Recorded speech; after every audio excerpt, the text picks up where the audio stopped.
person is going to tell us about how to control your blood pressure without any medication.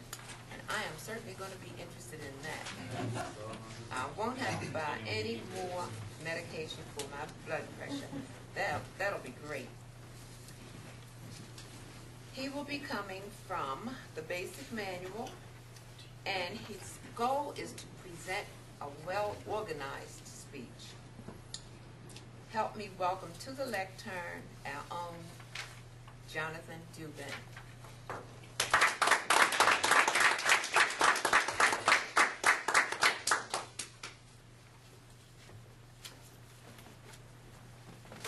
Thank you, Lillian, Madam Toastmaster, fellow Toastmasters.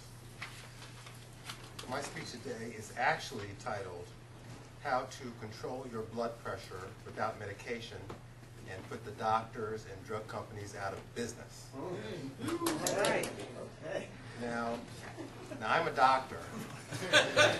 Why would I be giving out information to put myself out of a job?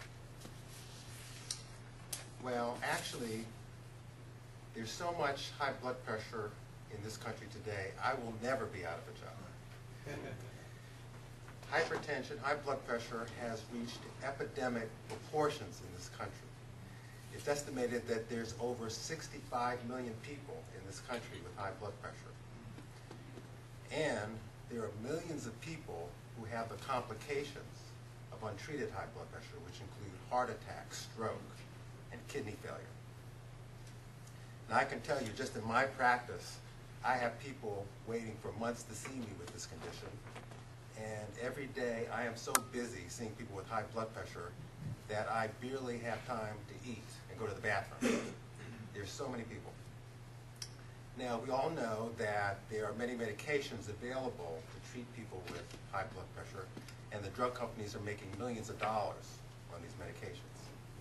But what the drug companies don't want you to know is that there are lifestyle changes that people with high blood pressure can make that can reduce and in many cases completely eliminate the need for high blood pressure medications. Those lifestyle changes include quitting smoking, healthy diet, exercise, and weight loss. Now, first of all, let me talk about cigarette smoking. Now, I don't have to tell anyone in this room that smoking is bad for you. Everyone knows that. Cigarette smoke contains many chemicals that are toxic to the body. First of all, cigarette smoke contains carbon monoxide. Carbon monoxide is the same gas that comes out of your car. So when you're smoking a cigarette, it's like you're sucking on the tailpipe of the car. The carbon monoxide gets into your bloodstream and has a damaging effect on the arteries. It causes the arteries to be thickened and scarred and stiff. That results in high blood pressure. Cigarette smoke also contains nicotine. Nicotine causes the blood vessels to go into spasm, to constrict. That causes high blood pressure. And cigarette smoke also robs the blood of oxygen. That causes the blood to thicken, resulting in high blood pressure, and also a tendency to form blood clots. That can cause heart attacks and stroke. So please tell anyone you know with high blood pressure to stop smoking, and they can reduce their blood pressure without medication, and I can have time to have lunch sometimes. Another factor or lifestyle change that people can use to reduce the blood pressure is a healthy diet. Now, a healthy diet for someone with high blood pressure is a low sodium diet, a diet that's low in sodium and high in potassium. Now, when sodium or salt gets into our bloodstream, it causes fluid to be pulled into the bloodstream, resulting in high blood pressure. Potassium, on the other hand, causes the blood vessels to relax. So foods that have a lot of potassium are fruits and vegetables. So a diet low in sodium, low in salt, and high in potassium, fruits and vegetables, are good for blood pressure. So I urge you to tell anyone who has high blood pressure to eat a healthy diet, and that can reduce their blood pressure without medications. And I can have time to go on vacation with my kids sometimes. They barely know what I look like anymore. Another lifestyle change that can help with blood pressure is exercise. Now, it's been shown that by exercising 3 times a week, at least 30 minutes, can reduce blood pressure in people with high blood pressure. Exercise allows the blood vessels to be more flexible.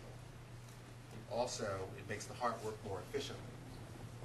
So, again, I would urge people to tell people to exercise on a regular basis if they have high blood pressure. Then I'll have time to exercise myself. I hardly have time to play tennis anymore. And finally, weight loss. It has been shown that being overweight or obese is associated with high blood pressure. People who are obese have a higher circulating blood volume, resulting in high blood pressure. So it's clearly been shown by losing weight, you can reduce your blood pressure. So in summary, the lifestyle changes that can help you reduce your blood pressure without medication are quitting smoking, healthy diet, low in sodium, high in potassium, exercising 3 times a week, and weight loss.